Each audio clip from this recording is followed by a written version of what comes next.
And we are live. Hey guys, it's Ruben from Dubs Podcast Connection Loop.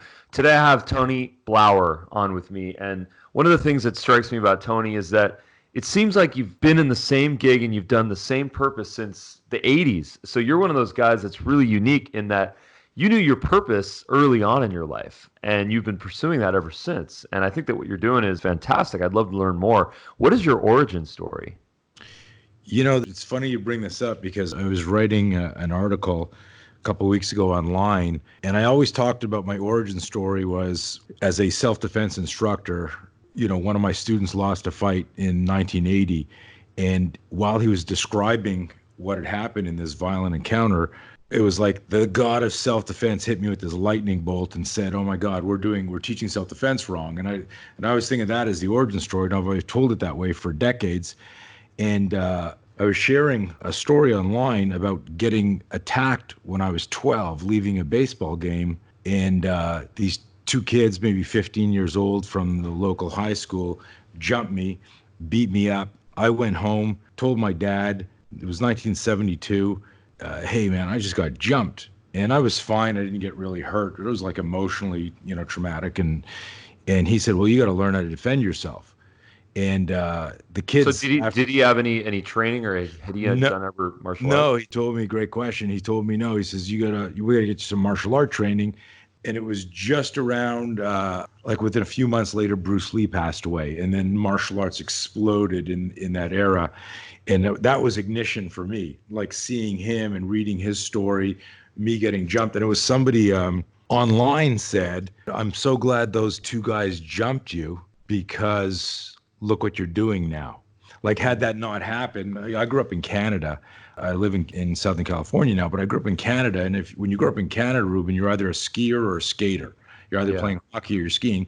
Well, I grew up on skis. I was one of the top skiers in Canada. I was competing.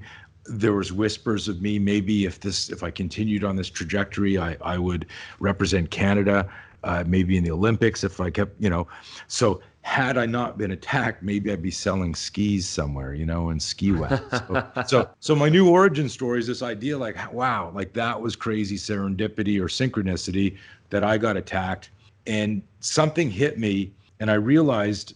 So I grew up in the '60s watching the original Bruce Lee on the Green Hornet, and Batman, and the old original Wild Wild West, and I share all this stuff because in the '60s, you're glued to your black and white TV, colors just coming in, and it was all these stylized fighting, and every time there was fighting in a TV episode, whether it was like the goofiest, like most unrealistic fighting because they didn't really understand choreography back then, I was transfixed. I was always just totally engaged.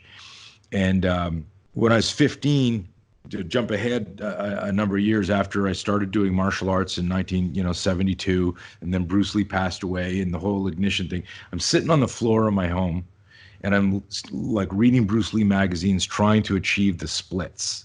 And And because he was insanely flexible. yeah, man, but he was anybody who got into him. I mean, he's one of the most famous icons in the world.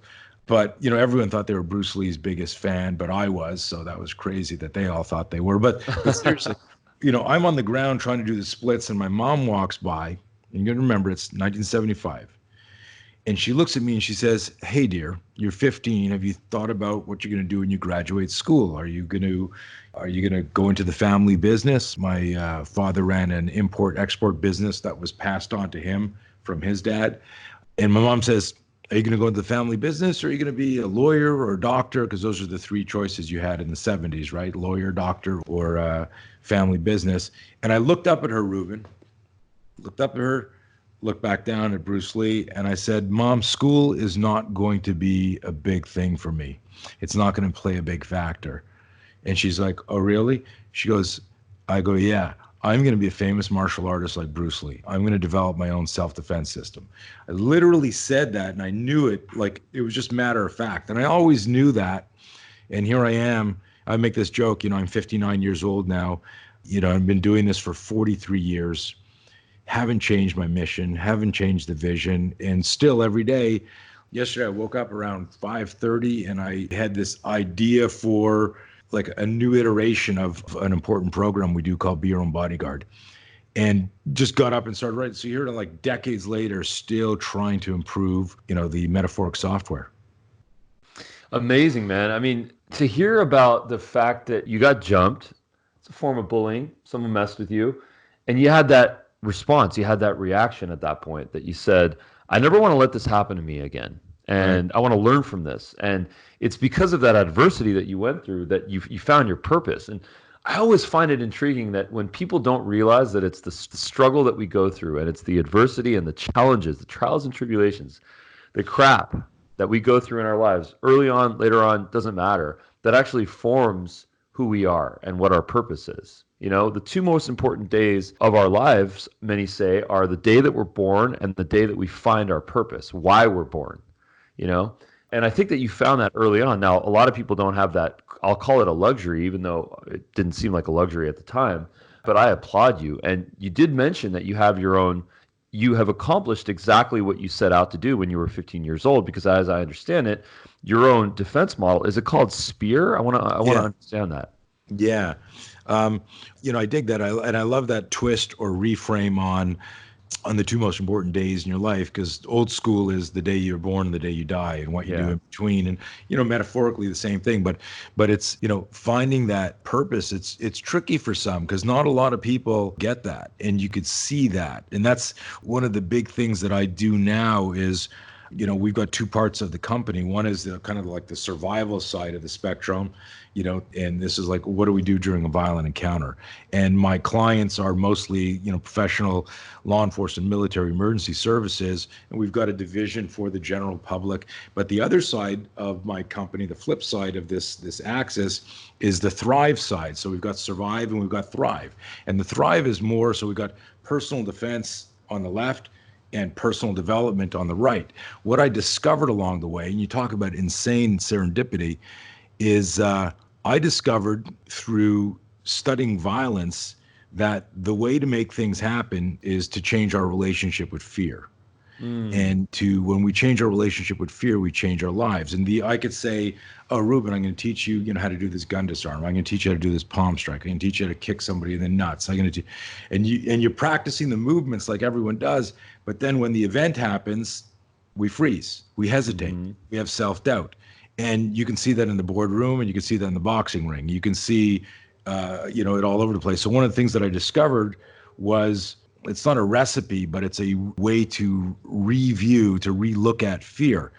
The compound value of this was that in teaching people, so what I did is when I had that moment of adversity and I got jumped, my dad said, hey, you got to learn how to defend yourself. You're going to high school, And I do the training, and I was in several altercations growing up, and I always remember how horrible I felt, the adrenaline dump, the butterflies in my stomach, the sweaty palms. And I was like, what is that? No matter how good I got physically, there was something missing psychologically.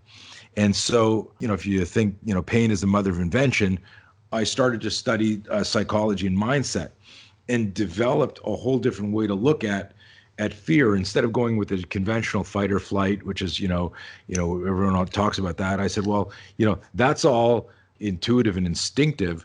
What I need to do is understand the coach in my mind, the guy in the back of my head saying, you're going to get your ass kicked here. Yeah. You're going to lose. Now, I want to circle back to your question about SPEAR and then drive this back to, many of your listeners might not care about self-defense, although I think that every person, male, female, should understand. Not like I teach people how to fight, I teach them how to not fight. I'm more about situational awareness. I'm more about de-escalation and understanding how to avoid a confrontation. But in recognizing that fear played, in my opinion, the most important attribute to successfully doing anything, I started to study that and developed a whole component of that. In that process, I developed what we now call SPEAR, which is an acronym for Spontaneous Protection Enabling Accelerator Response. So I was trying to create these drills that inspired so much fear in the practitioner that it short-circuited their complex motor skills. I know this sounds like a crazy thing, but it would be like let's say you're a really good boxer. I'm trying to come up with a scenario where you're so uptight about what's about to happen next that you forget about all your boxing skills or your taekwondo skills or your jeet kune do skills or whatever. And we started doing this scenario-based training in the Well, early that would 80s. be that wouldn't be fight or flight. That would be freeze. Correct. Correct. But I was more interested in what were the stimuli that would trigger those conditions. And over years and years of training, we realized that if a stimulus gets introduced too quickly, the amygdala, the limbic system, the reptilian brain hijacks executive function, prefrontal cortex. Our cognitive brain holds our, well, if he does this, I'll do that. Like it's got like the answers to everything, right? But if your reptilian brain kicks in, that's the fight, flight, freeze element there. And so we started to successfully do that. But what started to happen was by creating these realistic scenarios, we started seeing all of this flinching, all of this movement where hands would come up, push away danger. And so somebody who was a good striker or good at martial arts, suddenly they're standing there in this improvised scenario and a move happens and you would see everybody universally moved almost in the same way. And it was fascinating to me. It didn't matter if you're male, female, young or old, didn't matter if you were like, again, taekwondo or jeet kune do or jiu-jitsu or wrestling, that the stimulus got introduced and the hands came up to protect the head. Well, this I start to research is the startle flinch mechanism, the cross extensor reflex, all this physiology. And then I begin to reverse engineer a way to weaponize the startle flinch, because that was the single most consistent event that happened when there was what we call that big bang moment in a confrontation. In other words, visualize this. We're sitting around a round table. You're a Jeet Kune Do expert. There's a boxer beside you. There's a Krav Maga expert beside him. There's a jiu-jitsu expert. And we're sitting at the table having a meeting. And all of a sudden, out of a box on the table, a friggin' like snake pops out or spiders pop out. Visualize if that happened dramatically, what all of us would do. None of us would, hit our stances. We'd all go, whoa, holy shit. Like we would recoil from the threat and our hands would come up to protect our heads. I started seeing that consistently in knife attacks, gun attacks, people going through car windshields when the seatbelts weren't mandatory. And I spent decades figuring out, almost like Pavlovian conditioning, how do we weaponize the startle flinch? Because regardless of your training, that always happened first. So my understanding is that in martial arts, one of the fundamental differences in the different styles is actually where your hands are. My kid he's studying Jeet Kune Do. This is Bruce Lee. Obviously, this. This is Bruce Lee's form of martial arts that he invented. And I think it's based on Taekwondo and karate and a couple others. But my understanding is that the hands in JKD are a little bit higher. Is that correct? And that's the kind of block. So Bruce built it off of Wing Chun. That was the Kung Fu system he started, just for clarity. And that system is very much with the hands up, kind of high, occupying the center line. Bruce was heavily influenced by Western boxing, and so he modified this center line stance to this boxing position. All of those positions and movements are cognitive ideas. And so what's interesting is, there's no such thing as muscle memory, although people think there is. But what real muscle memory is a relationship between a skill you've developed and the myelinization of neurotransmitters. In other words, how your brain is wired. So if you're a Taekwondo guy, which is predominantly a kicking art, and I go, Ruben, let's fight, you'll back up. You'll create space for your kicks, and your brain starts thinking about which kick can I use to keep this guy at bay or to intercept this threat. If you're a Jeet Kune Do person and someone goes, let's fight, your hands will shoot into your ready stance, and because that's what you practiced your 10,000 hours, your 10,000 reps, whatever the metaphor is. So every art predisposes you to do something that supports the execution of that art, right?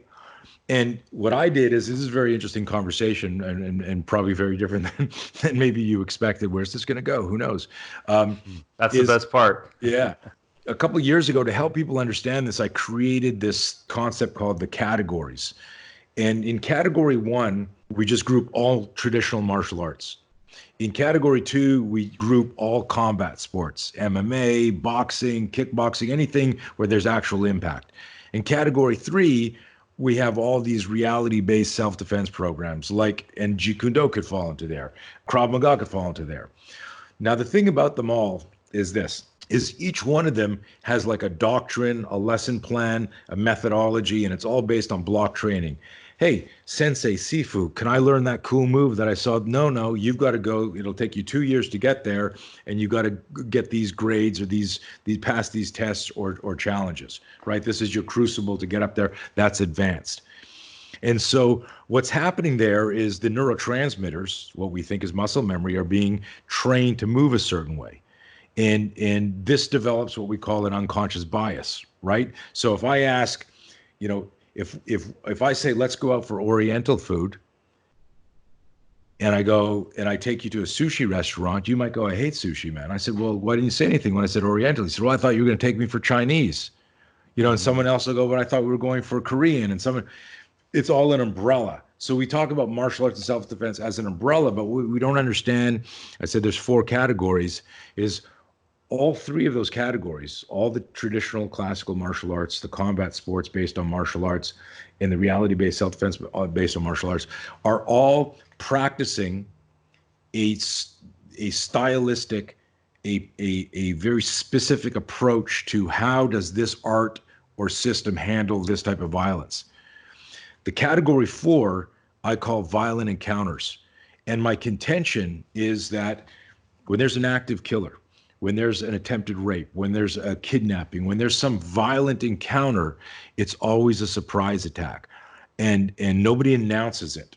And so what you see if you watch CCTV or dashboard video from law enforcement training or body cam or everyone with their iPhones filming stuff, you typically see this chaos.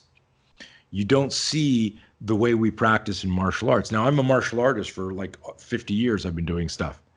And I noticed this like in the 80s. I was like, wow, like what we're practicing and what actually happens are very different. And so I created this concept of the category 4 attack, where the bad guy actually controls the fight. In other words, the bad guy controls the time of the attack, the location of the attack, the level of violence. And what happens there, and this is the most important thing for anyone like still listening to this, is that attack is an emotional, psychological attack. It's not hey, the tournament is this Saturday, these are the rules, right? And so our reptilian brain, the limbic system, our emotional self is attacked first. That sends a psychological message. And this is the key thing and why I developed Spear. So regardless of your martial art, Spear can make you safer, because Spear is like inserting a biological airbag in your car that doesn't have an airbag. It's that moment that deploys where those hands come up and, like an airbag, push away danger to protect your head and your body from sudden impact. And then from there you would transition. And so it's crazy serendipity to talk about this. I hope you can feel how intensely passionate I still am. Well, I mean, I got to tell you, man, as a parent, my first experience, I'll kind of start with my sort of exposure to martial arts, and it actually started with Kempo karate. So as a kid, I took Kempo karate for just a little bit. I unfortunately did not commit myself. I did not go through the belt system. I could have done very well if I committed to it, but unfortunately I didn't. I decided to get into music, and the drum kit became my thing. But that said, I've always had a connection to martial arts, and one of the sort of things that I decided to do as a parent was to get my kid in early, which is specifically why I have him in JKD. He actually was in karate before this, a Korean form of karate, but I'm really pleased with what he's learning. But here's the deal. I grew up with my doors open. We didn't lock our doors. Right. I didn't live in some amazing neighborhood. I mean, I lived in Northridge, and then I lived in Chatsworth. These are cities in Southern California. And wherever we were, we'd leave our car doors unlocked and our homes unlocked. Something changed. Something has changed within our culture. Is this America? Is this the planet? Something has changed where we have a much different connection to personal security, to safety. I don't know if it's because we're exposed to more. I don't know if it's because of the news. I don't know if because more bad guys are out there. I don't know if the stats are saying that it's a worse situation. Social media, there's so many different factors here. But the fact of the matter is that I believe that, yes, martial arts did blow up in the 70s and has since been very interested. interesting. I mean, you look at every street corner, at least in SoCal, and there's some sort of a martial arts spot. Sure. But I feel like it's not at the level that it should be at with respect to self-defense, with respect to personal security, all genders included, in any town. So why haven't more people decided to make this commitment to really focusing on personal security and self-defense? That's a great question, and one that I've been not asked as lucidly as you just asked. And let me answer it with a crazy story. I was very good friends with Bruce Lee's son. Imagine that, right? So Brandon Lee and I were friends, and I was on the set of The Crow 3 weeks before the accident, and I fly to LA for Brandon's funeral, and I get on the flight, and this is like back, I think Discman had just been launched, right? So, all of you who don't even know what a Discman is, Google that, right? So it's right? And so I'm on the plane. I got a Discman. I love to read. I got 3 or 4 books. There was no no Kindles and no iPads and all that, right? So I've got 3 or 4 books, and I'm sitting, and I've got the seat empty beside me. So I'm taking a red-eye flight, and I'm like so excited. There's nobody here. I got my books out. I'm all sitting back, and just as the door is about to close, in comes running a flight attendant, not working the flight. Like, she's got the uniform on and the name, and she runs over. She goes, "Oh my God, I thought I was going to miss the flight." I'm sitting over there, and I grab my books, and I stick them in the seat in front of me, and she sits down, and she says, "This is my hub. I didn't want to stay over here, and I'm so glad I jumped on. And my name's," I forget her name, "Kathy. And what's your name?" I go, "Tony." And we start to taxi, and I'm like thinking, man, this is a red-eye flight, and I really want to sleep. And she's all like adrenalized. I hope she doesn't chat and talk. And she goes, "So," and we're taxiing, and she goes, "So, obviously I'm a flight attendant. What do you do?" And I'm in jeans and a t-shirt and a sweatshirt, right? And I go, and I don't want to talk. So I say, I quickly think, what would I say as an occupation on a plane just as we're taking off that would just stop the conversation? So I look at her, I go, life insurance salesman.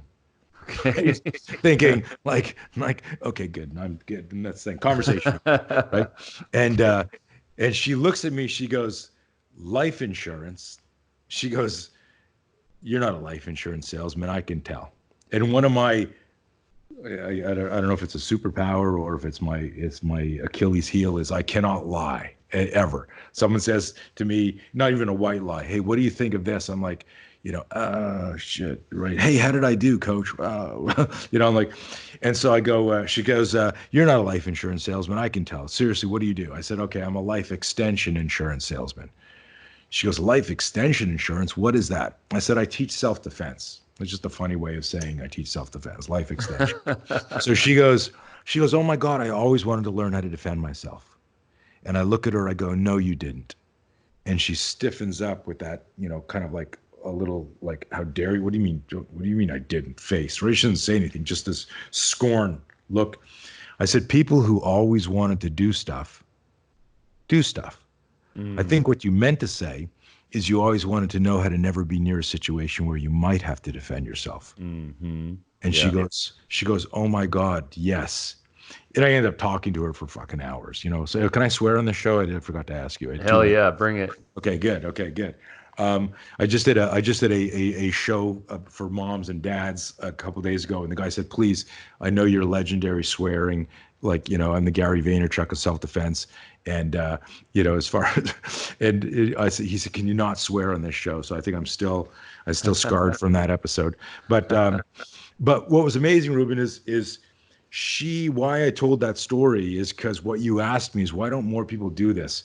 It's if my wife says to me, "We got to talk about life insurance, and we got to go over the last will and testament again, and we got to change some stuff," I always say to her, "Okay, not now though.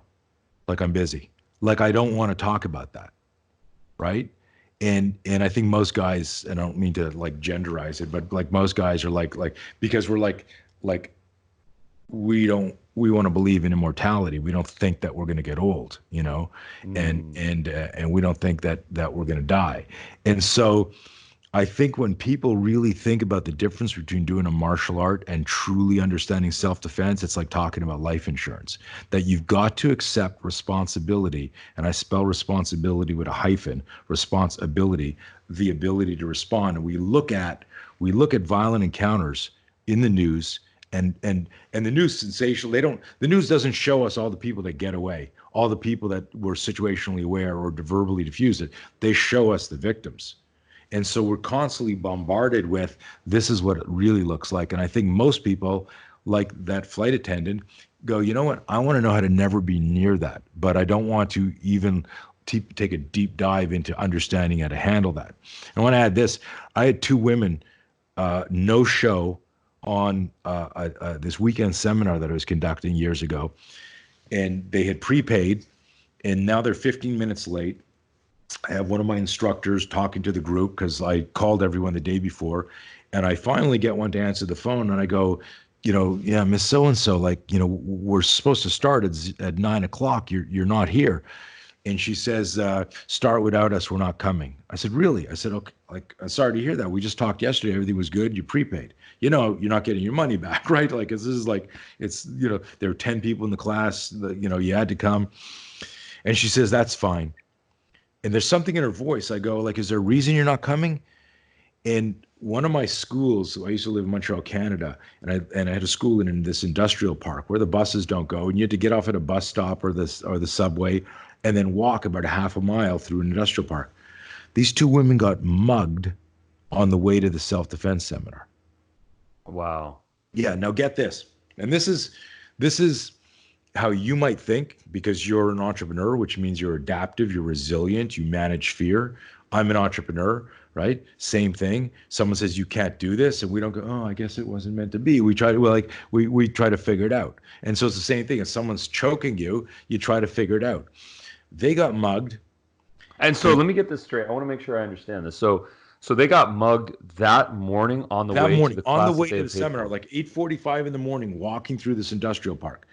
Wow. And but here's the thing, and this is what I said. This is they weren't harmed, fortunately, just scared shitless. But imagine this. They say this to me.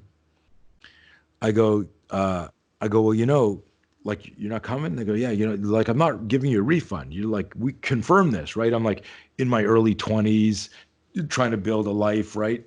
And they go, that's okay, just start without us. And I said, well, can I ask you why? And she says, well, we got mugged. And I start laughing on the phone because I thought they were joking, right? They go, I said, you're telling me that you were mugged on the way to your self-defense seminar. And as a result, you're not going to go to the self-defense seminar. And that's what I'm glad you keyed in on that. But I thought they were joking first, when you tell your teacher, yeah, the dog ate my homework. I did it. And no, the dog didn't eat your homework. I thought it was some bullshit story that I might give them back their money. I said, that's the best excuse I've ever heard to tell your self-defense instructor, I'm still not giving you a refund. And they said, no, seriously, we were mugged. I said, seriously? They said, yeah. I said, then why aren't you coming?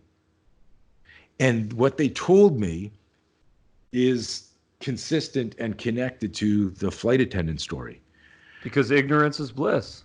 And in the moment, what they saw was they were so scared and had no options that they said, you couldn't have done anything. What could you have done? Right? And so they adopted and embraced that whole victim thing. And you've let go of employees with that mindset. You've not done deals with people with that mind, where people are in there. It's that Dunning-Kruger thing where they think they're better than they are. They know more than they have. And then something happens, and then suddenly you can see that it's over in their face, in their eyes. And they just don't have that.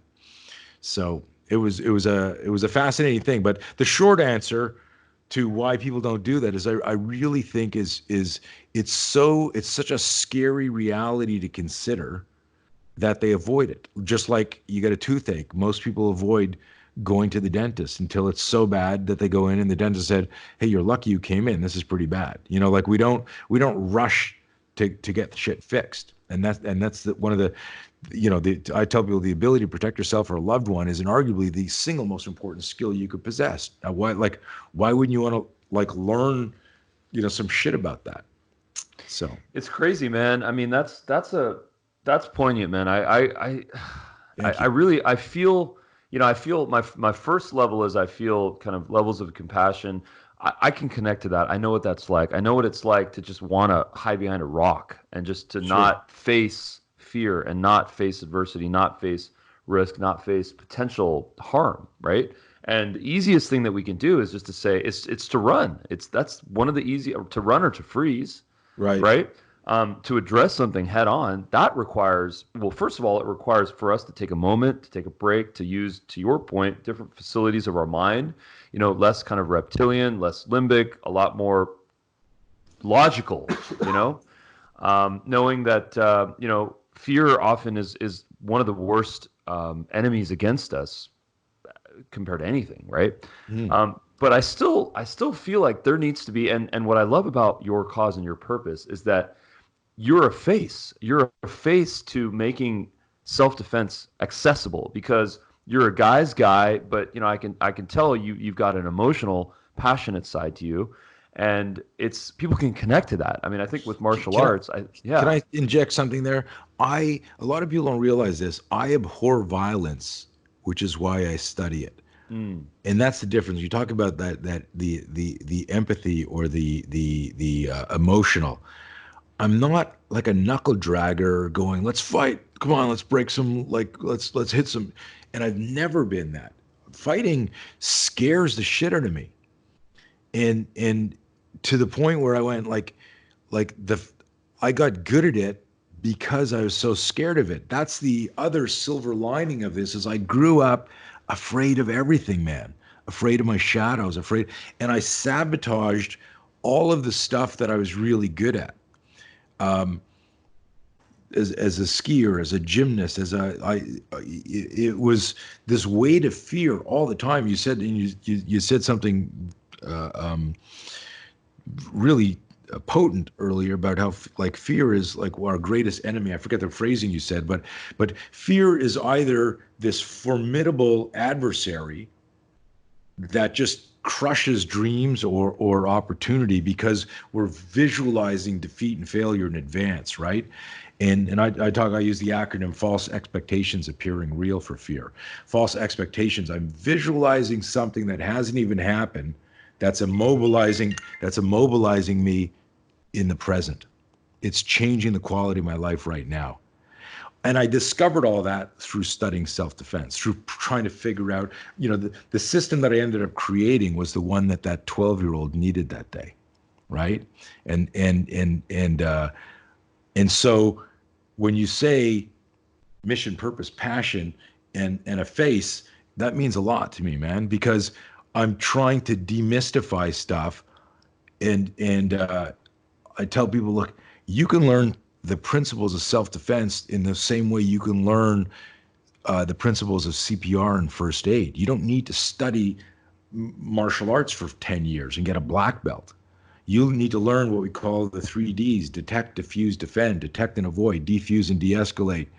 And then if push comes to shove, it's a choiceless choice. You've got to defend yourself or your family. And as much as I love martial arts, it's the same thing as I tell people, look, you can come to a one-day class and learn how to put on a tourniquet, learn how to stop the bleed. You can learn CPR, mouth to mouth. You can learn all these things. But that doesn't make you a doctor, does it? Right? You spend 4 or 5. But you can save someone's life. But you can't save your life. And that's the reframe. So I use this metaphor a lot because a lot of people say, I go, hey, we got a one-day course. It's called Be Your Own Bodyguard. What do bodyguards do? Right? Ruben, do you have a bodyguard? No. Do you have your own personal bodyguard? Why not? Right? Like if Dub grows and becomes $100 million and you got shareholders and you're gone public and someone's going to say, hey, you need security detail. You go into this talk here and because now you're an asset. You're not even a human anymore. So years ago, I went, you know what? Only VIPs get bodyguards assigned to them, but aren't we all VIPs? You're VIP for your family. You're VIP in your company. So what do you know about personal safety? What do you know about situational awareness? You know, what would happen to your family or your staff if something happened to you? And so this isn't me trying to sell a course. I'm just trying to explain that you know, you asked me a really, no one's ever asked it like you did, but why aren't more people studying this? Is because we've confused martial arts with self-defense. Now, martial artists listening to this, you know, are misinterpreting it and thinking Tony's putting down my art, my system. No, I'm not, right? There's a big difference between going to the driving range with some buddies, smoking a cigar and having a beer, just hitting some balls and talking, and actually thinking that you could, you know, play in the open, or that you're a good golfer. And that's the difference. Is like, if you want to be a martial artist, you're going to study it for years, but you don't need to study it for years just to learn the principles of self-defense. And in the same way that you can, you look at the metaphor I shared earlier, that you can take a 4-hour class from EMS, from a firefighter, and have skills that can, like you said, save somebody's life. But if you're applying a tourniquet to somebody or helping somebody, the violence has already happened. Let's look at the timeline of violence. How do I get to the left of the ambush? How do I intercept stuff, especially if it's directed at me or my family? And so it's not about being cavalier. In fact, if you Google self-defense, most definitions are so myopic.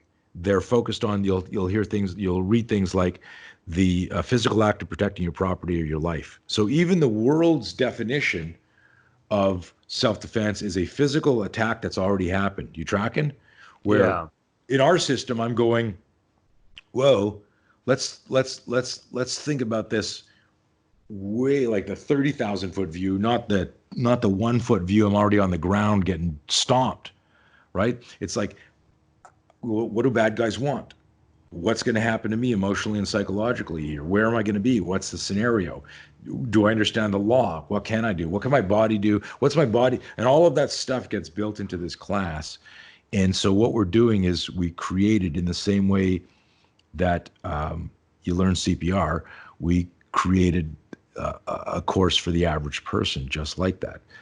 You're not a martial artist. You can't jump in an octagon and fight somebody, or a cage. You can't, if you can't go box an amateur, they're going to light your face up, right? You're not a martial artist. You're somebody who goes, wow, I got a bad feeling about that. Let's move, right? And I just want to share this definition. I was looking at the definition. It was bugging me so much that 3 years ago, and one day I hope my definition is the definition in the dictionary. And the definition is this: it's the decision to choose safety when danger is imminent.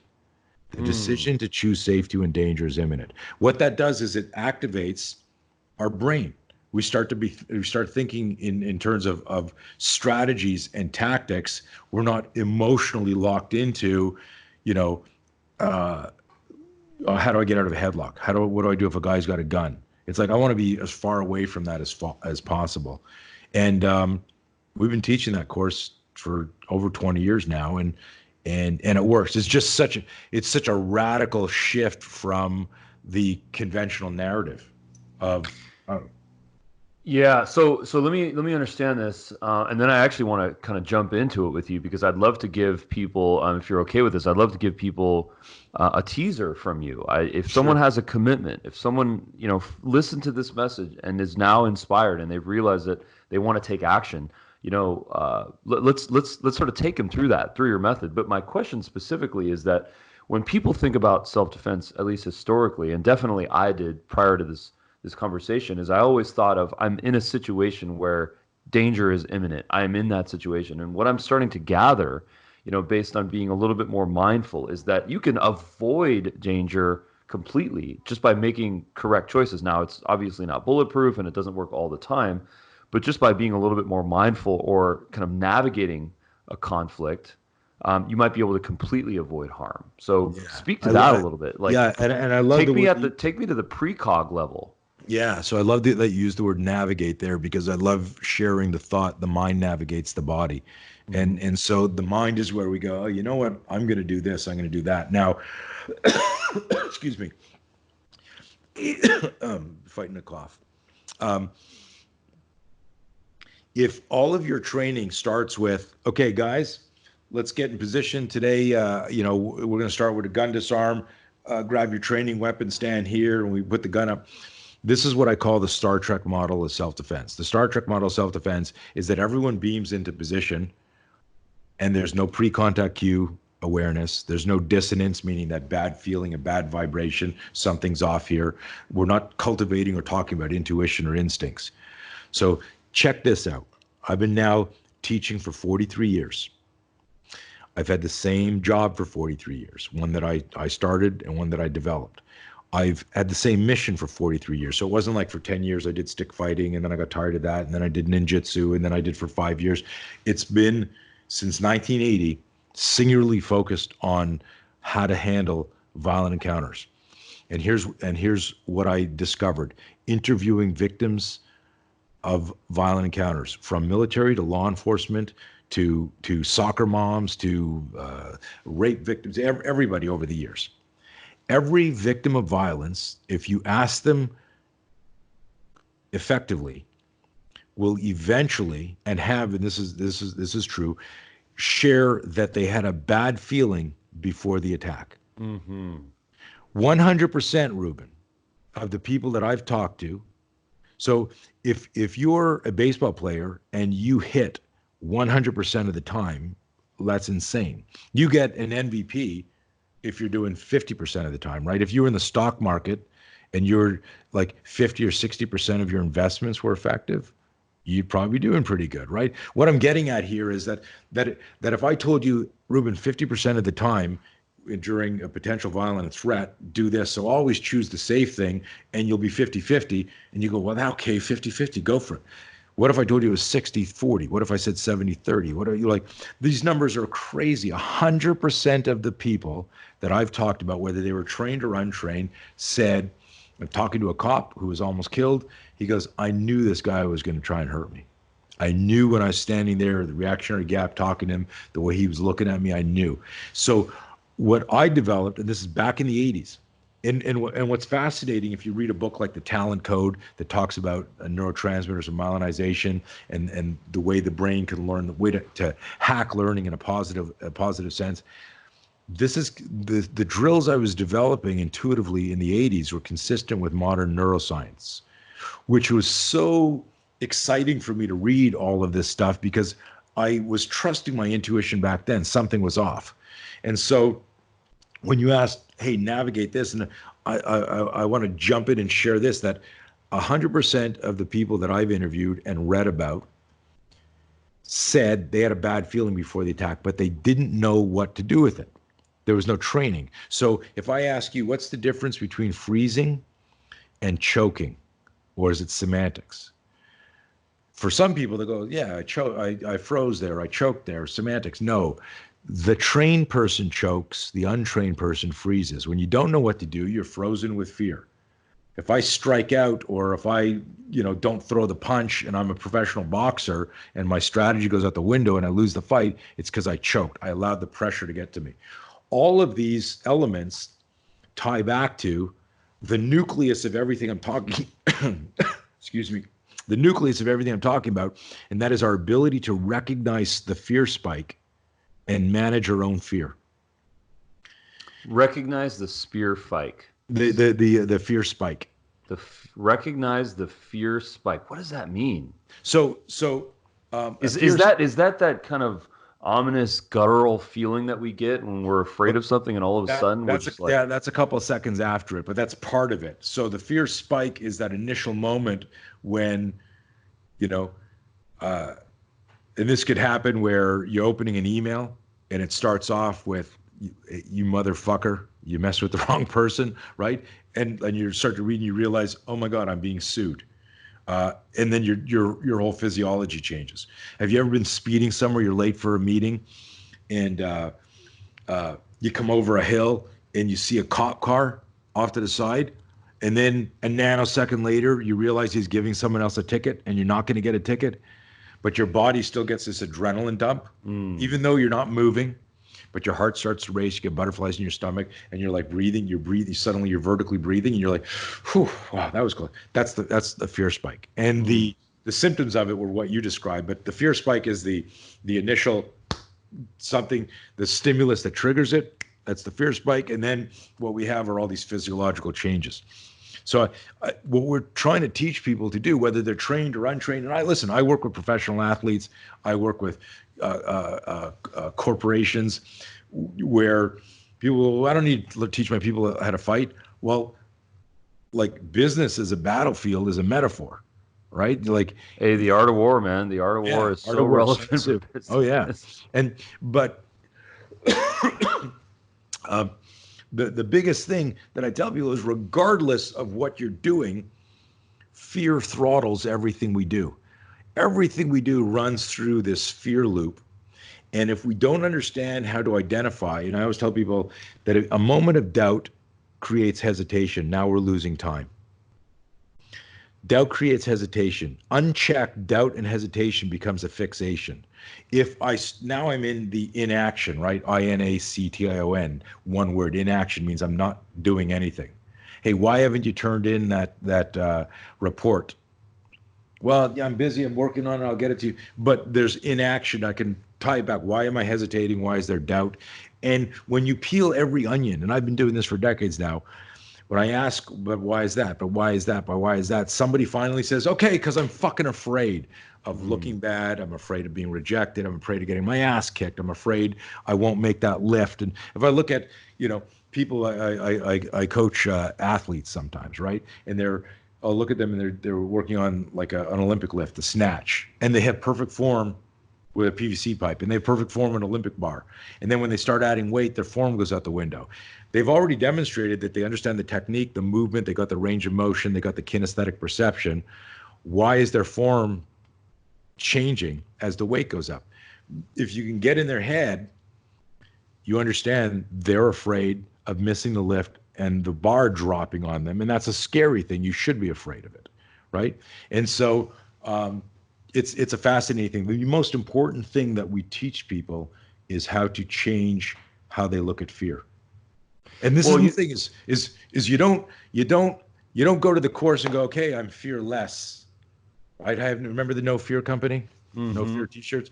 So I made a joke. I used to walk in a seminar. I'd wear the No Fear shirt company. I go, how many of you have a shirt like this? It's always like macho guys, type A, back in the day in the 80s, right? And I go, I am still afraid I've got the shirt on. It must be defective, because I thought if I bought all of their styles, right?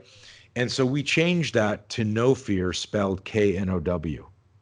That if I get to know fear and change my relationship fear, I get to use fear as a fuel.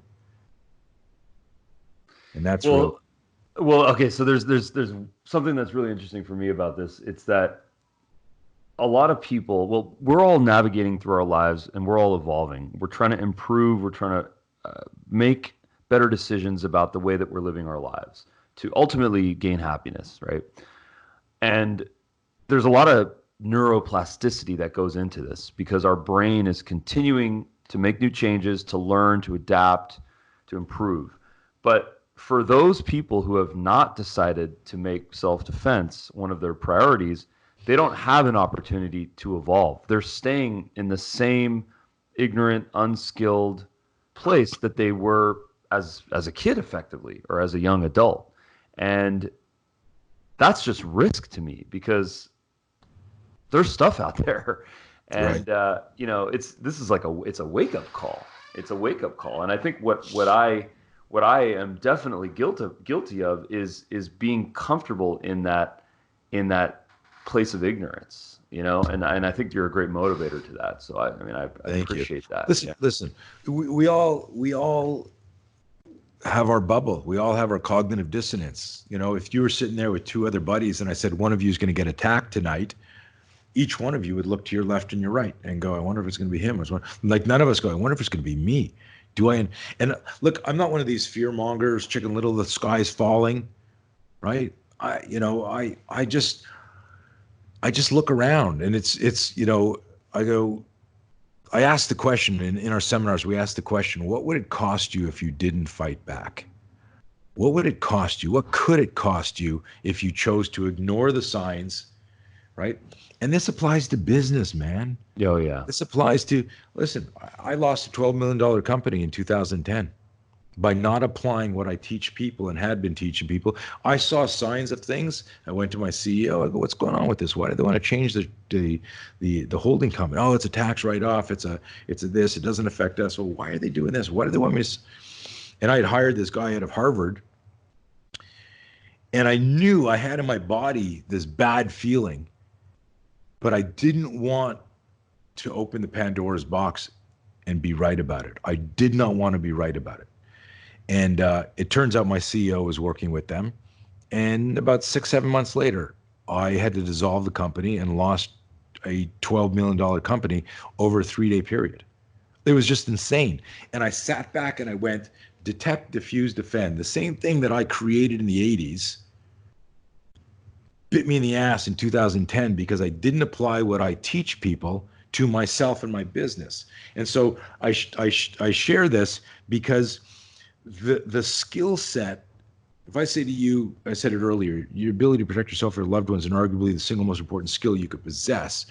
That if I said, Ruben, something horrible is going to happen tomorrow, but you can change it, but you're going to lose Dub and everything you built, but the people most important in the world to you are going to be safe. You'd go, that's a fucked up scenario, man. But of course, take the software. I can rebuild that.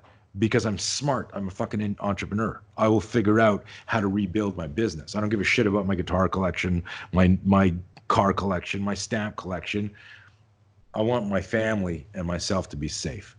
And when we start with that, what I discovered is that when we understand this, we understand everything.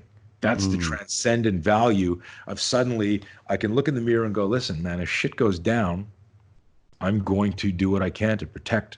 I'm going to be a courageous bystander, or I'm going to protect my family, and I'm going to understand how to make those decisions. Now, think about a boardroom decision, or a cold call, or a salesperson that you say, hey, I need you making 10 phone calls before lunch. And they're going, yeah, as they light another cigarette going, what if I don't make my quota? Then it comes down to all of this. I was on The Ultimate Fighter a couple of times as a guest instructor, once with Frank Mir, and then a couple of years ago, my buddy Kieran Fitzgibbons runs one of the best fight training gyms in the world. He invites me on because he was a student of mine 20 years ago, and I'm like the fear management guy, and so I'm there. There's 12 champions from different countries. It was the season they had everyone on the show was a champion fighter from their country. And I come up, I got like a half an hour to work some magic, and I go, and I'm still looking at 12 guys sitting in a mini octagon. They all have busted noses, scars on their faces. They all have cauliflower ears, right? And I go to you, how many of you are afraid to fight? So they start giggling, right? And I go, none of you are afraid to fight? They go, oh, look. They're like, look at my ears, man. We love fighting. I go, none of you are afraid Dana's going to cancel your contract if you lose your next fight? No one's thinking about that. And then they're like, yeah, nobody's thinking, my wife said if I don't start making money from fighting, that I'm going to have to get a real job. Is that fucking with your head? Suddenly, everyone's afraid of fighting.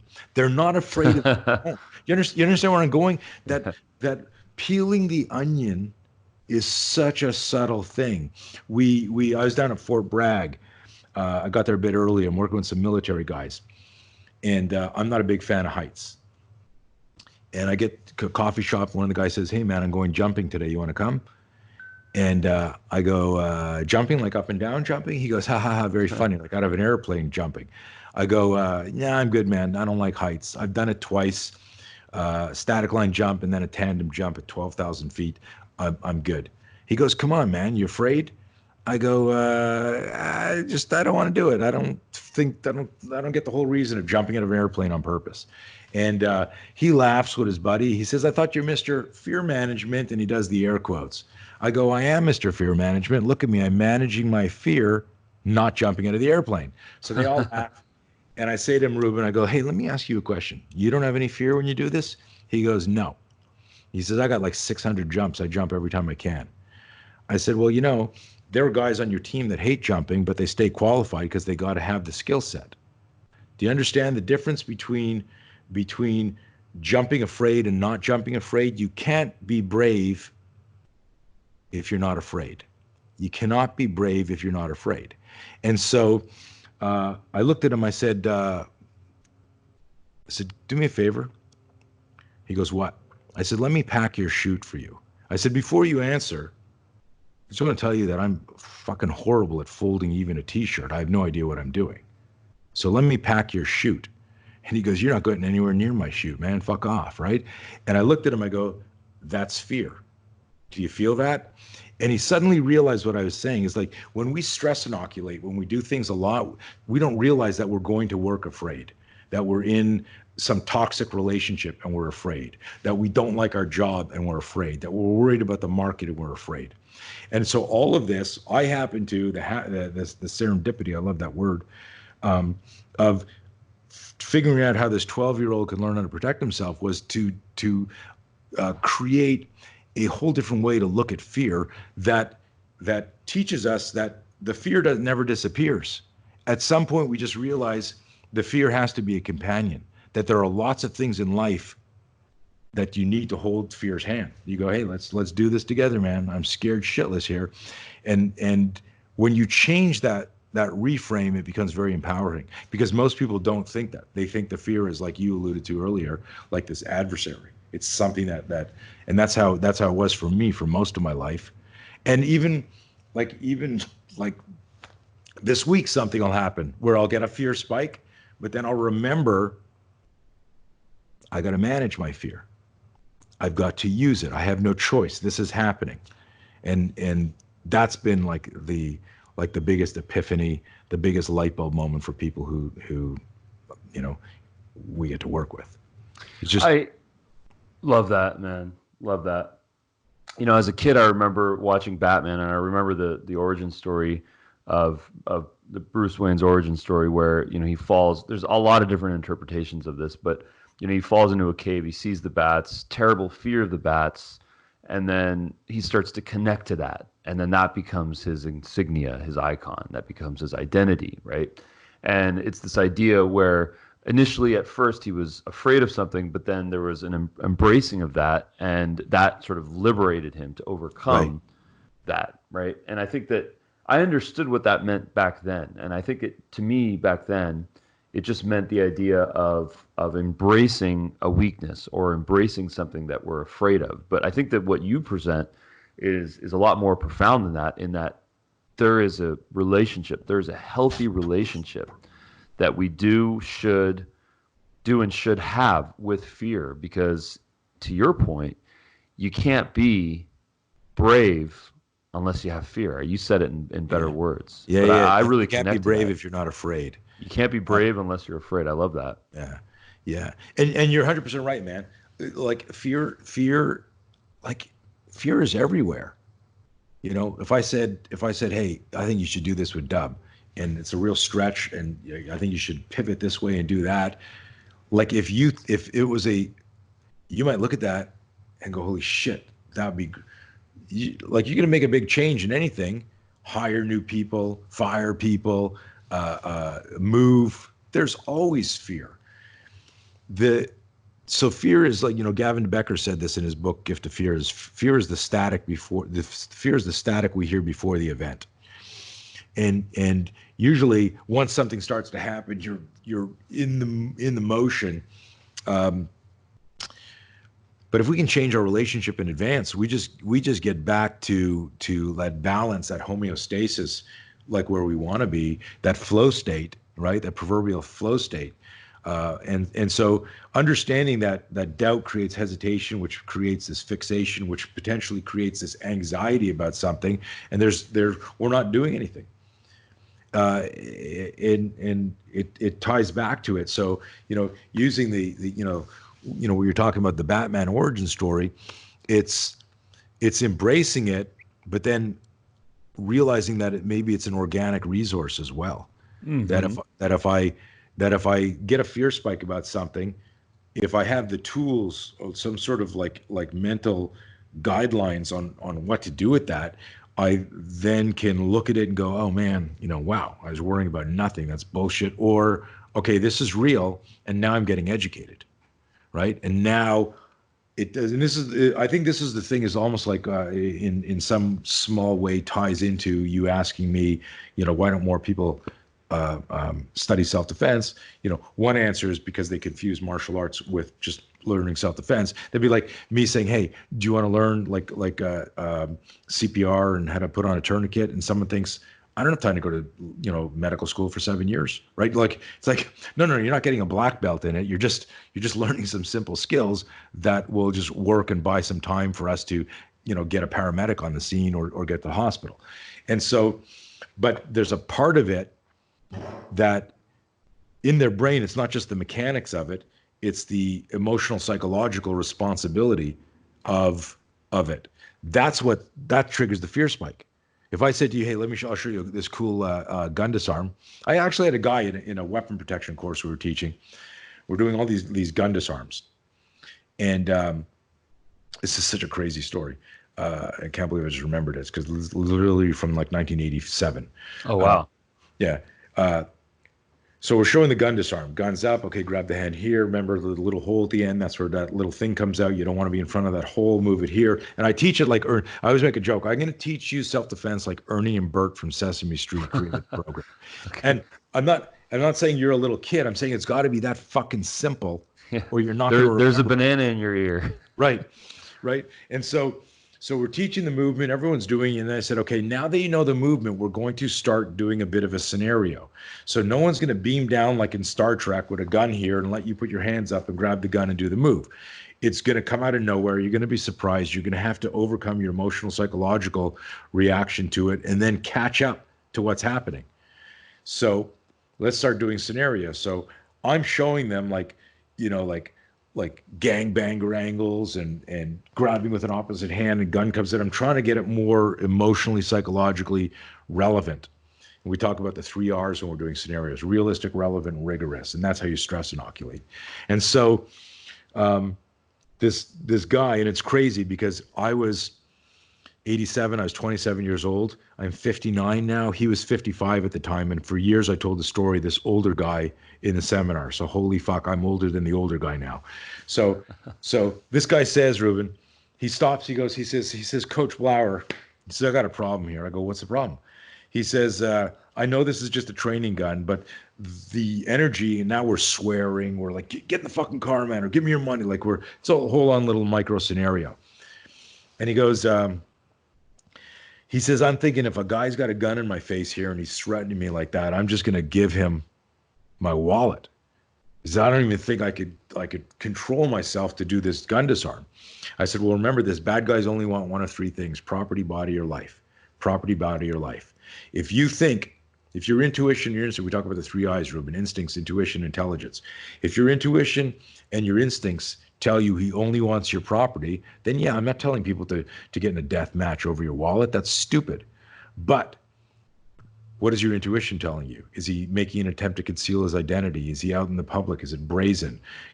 Is he holding a duct tape and a hood, in his hands? Like, is he have a accomplice? Right? There's all these other factors that give you these, like, when someone said I had a bad feeling before that, there's all that. So I said, like, so here's the thing, man, property, body, or life. He goes, I get it. He says, I'm just thinking, like, if a guy's got a gun in my face, like, I'm done. I really think I'd be so scared. Right? I said, well, I appreciate your honesty. Let me ask you a question. If I walked up to you with just my fingers, no gun, and I stuck it in your head, I said, give me your wallet, motherfucker. Get in the trunk of my car, motherfucker. Taking you to secondary crime scene, motherfucker. Right? I threw in the swearing there because I didn't swear a lot in the beginning of the show. And I said, if I just had my fingers on your head, just my fingers, dude, would you try something? Would you defend yourself? He goes, well, yes, of course. I go, well, you got that backwards, man. I can't kill you with just my fingers on my head, but I can kill you with my fingers on a gun. The time to not fight, if you were going to choose to not fight, is when the guy doesn't have a gun. The time that you must make the hard choice, the choiceless choice, is if he does have a weapon and you're not sure where this is going to go. And I said, I'm an options facilitator. I'm not telling you what to do. I'm just presenting you with this like Zen cone of like, what do I fucking do here? What is the answer here? And that's what I tell people, like at the end of the day, it wasn't the biomechanics that were stopping him. It was him thinking about fear and failure. The acronym, false expectations appearing real. When I'm visualizing my death, my destruction, my doom in the future, and it's immobilizing me in the present. And when we can reconcile that and look at fear through that filter, we realize, holy shit, I got to get out of the fear loop. Regardless of how this turns out, staying here is killing me spiritually. Dang. Heavy, right? Heavy. Very heavy. Say that again. When you visualize your death and doom, it immobilizes. So fear is an acronym, FEAR, false expectations appearing real. False expectations appearing real. I'm playing a movie in my mind. It's a horror film, and I'm victim number one instead of the hero in the story. Right? And it's when I'm visualizing my doom, my death, my destruction, whatever it is, I'm visualizing negative shit happening in the future that's immobilizing me in the present. I say to somebody, why aren't you getting up and doing something? Right? Have you ever been screwed in business really bad? Yeah. I guess anyone that's right. Anybody, especially entrepreneurs, right? So like the day I lost my $12 million company, I didn't go, oh my God, this is so exciting. I get to be in a lawsuit and hire lawyers and run around and dissolve. I was crying, man. I was freaking out. I was like, what the fuck is, and I was on my desk immobilized because I was visualizing losing all my security, losing everything, losing all my money, losing my reputation. It was total, it was like a nuclear fear bomb, man. And it took me 5 years to rebuild my company. So take me through that process. There's got to be some insane learnings from that experience. Dude, yeah, I tell you what, man. The craziest thing is when a company will bring me in to do a corporate talk, most of them know me as this like self-defense, situational awareness guy, and they go, "Hey, like, can you?" It's so funny. It's like, they'll see me online, and somebody in their company is, "Hey, we got a lot of expatriates that travel, or we got a high female population, or let's bring Blauer in for, the talk." And while they're interviewing me, they're like, "Do you have anything that has more corporate angle, like that can tie into our, we?" And I'm like, "How about this? World-renowned self-defense instructor loses his company by not applying everything he teaches everyone to protect themselves." Right? And I go through, and they're like, "What?" And I go, "Yeah, detect." So during the detect, so remember the 3 Ds: detect, diffuse, defend. Detect and avoid, defuse and de-escalate, and if push comes to shove, defend. That applies to business. That applies to relationships. That applies to, most importantly, personal defense. And so,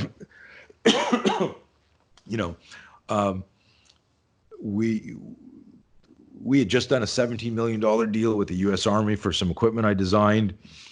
New administration comes in 2009-10, and there's a military sequestration that's put into effect, so there's no spending. And all of a sudden, what was supposed to be this multi-million-dollar program gets shut. All my contracts get shut, and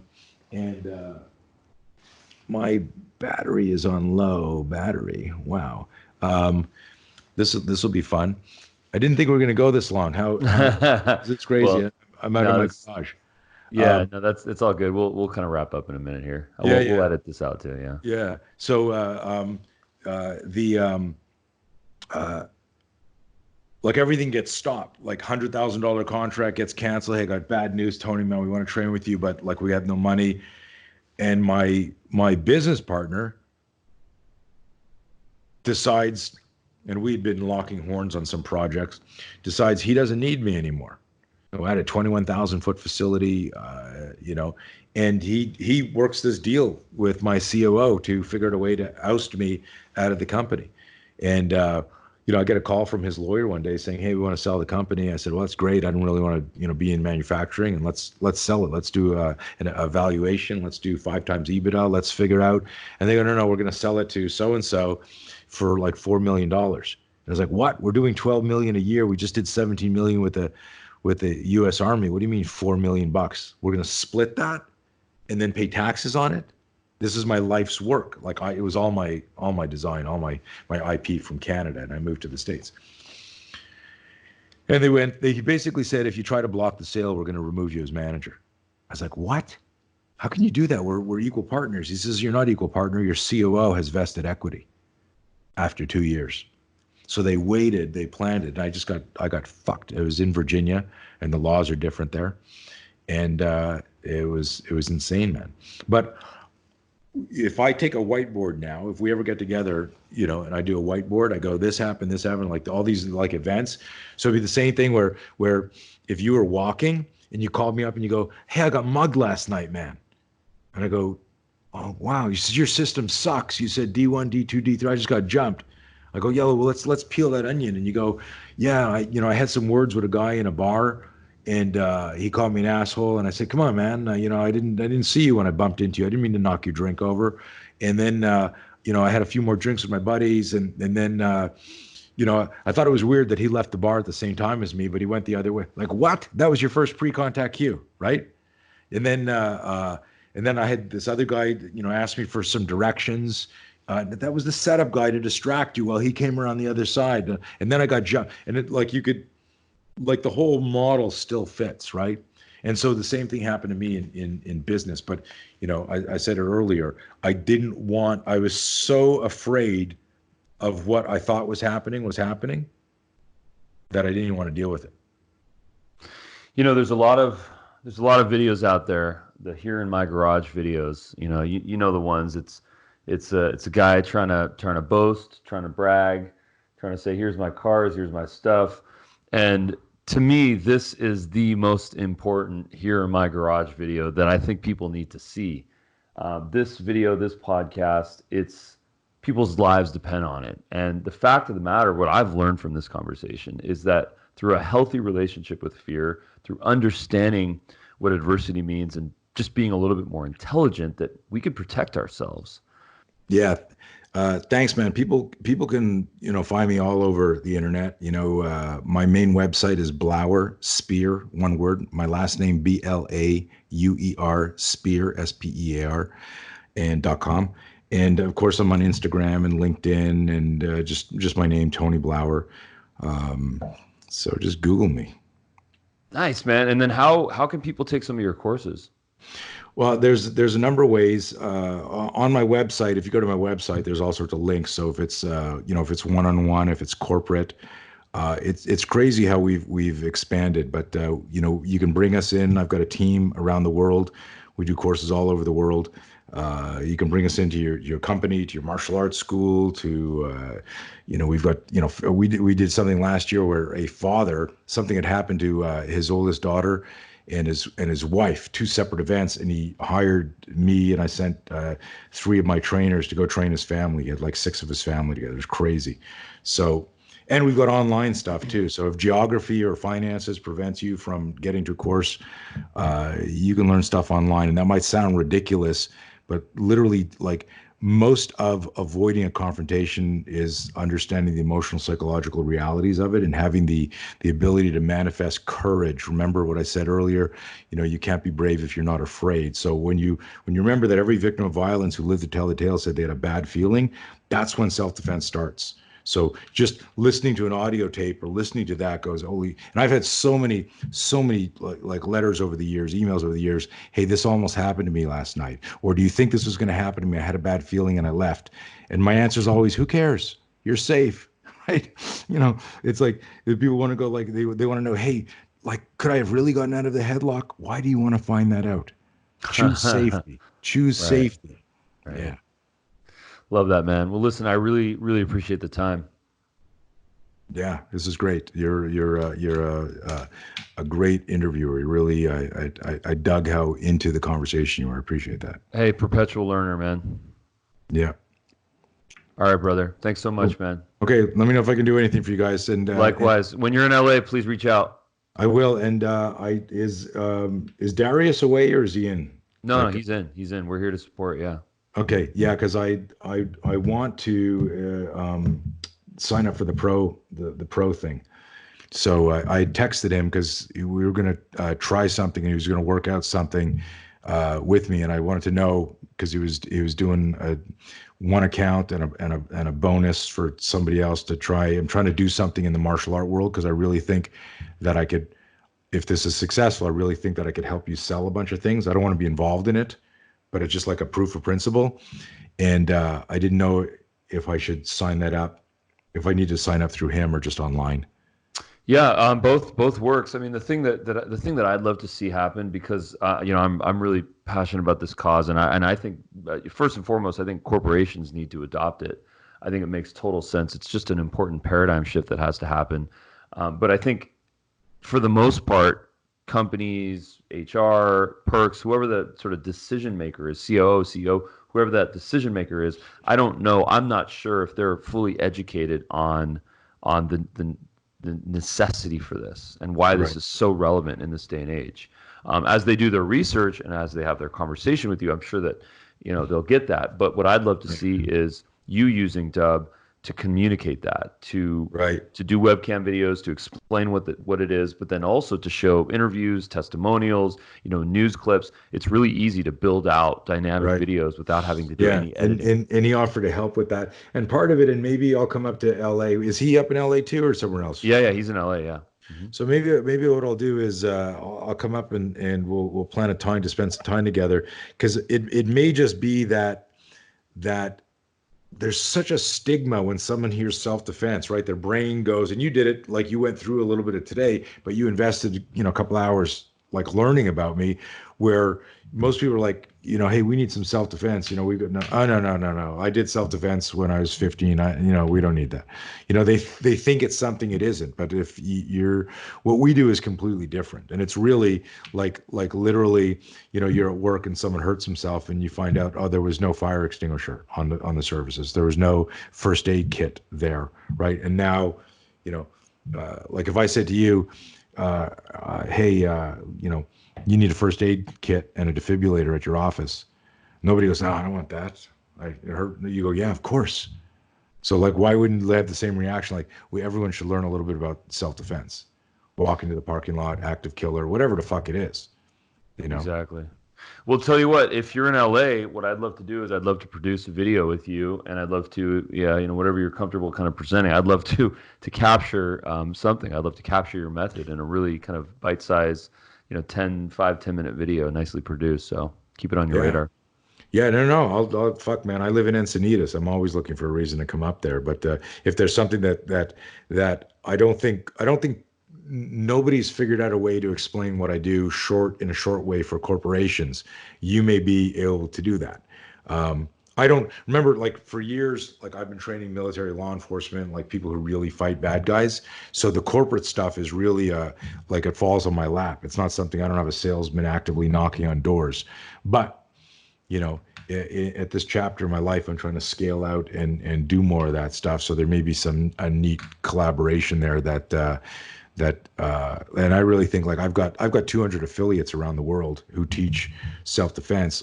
Each one of them should be should be a Dub client. Let's talk. That sounds really interesting. Yeah. I guess just to kind of articulate what I mean from a corporate perspective, corporations pay for gyms, they pay for meditation, they pay for yoga, they pay for health insurance. They should be paying for self-defense classes. Right. That should be on that laundry list of things that get reimbursed. Right. Um, Dub should do that. So I think that's a topic that needs to be Yeah. Okay. exploded. So love Yeah. it. Love it, man. Appreciate your time, bro. Hey, thanks. It was fun. I'm glad we finally connected. Thanks, Tony. Yeah, I mean it's ironic that our first scheduled appointment was delayed because Of I an was all active messed shooter. up, man. There was a shooter. There was Yeah. it was terrible, man. I was really affected by it, and I was not in a good place, so I needed to Oh, schedule it. Yeah. I fucking get that, man. I mean, when that Sandy Hook thing happened on a Friday a few years ago, I was in New York City with an old student of mine who's like this multimillionaire guy in the medical space now, and we're having sushi, and he gets a phone call. One of the kids killed was a friend of his daughter, like in the middle of our meal. It was the Friday night. I get back that weekend. I go to my daughter's school is a mile from my house, open campus, and I sit down with the principal and I go, hey, um, and I get in there, like literally there's like no other parents there. So I walk in there with my wife and I'm like, where's all the parents? They must be having a meeting about this. Like this massacre happened on Friday. It's Monday morning. I'm the only one there. There's the secretary. I go, where's everybody? They go, what do you mean? I go, is there like something happening in the gym or no? Is the principal here? Yep, she's in her office. I go, she brings me in her office. I'm like, this is like business. This woman looks like shit. She's been up all weekend because the first person killed in that Sandy Hook was the principal. And I explained to her, look, I'm one of the most famous combative self-defense guys in the world. I do stuff with the Pentagon. I live a mile from here. My daughter, this is what I say to her word for word. My daughter goes to school here. I don't want any money from you guys, but I want to train all your teachers because your teachers are our kids' bodyguards. Yeah. And she says to me, she goes, oh, Mr. Blauer, thank you for your concern. It's okay. We have an app. And she points to her desk. She says, we have an app on our phone that dials the police. I go, what? I go, like these things are over before the cops ever get here. They shoot and then they kill themselves, or they shoot and they leave. Like the police aren't getting here in time to, and I'm getting fucking pissed. Nothing ever came of it. It's like, well, no, the school board has to approve and all that. And like nobody wants to fix it. It literally is up to you and me. What are we going to teach our kids? And the stuff they teach kids, I told my daughter, and fucking follow that shit. You don't hide under a desk. You fucking hear some shit. You need to start moving. Unless you're cornered and trapped. But it's fucking, as a parent, it's the scariest shit in the world. Yeah, exactly, man. Yeah.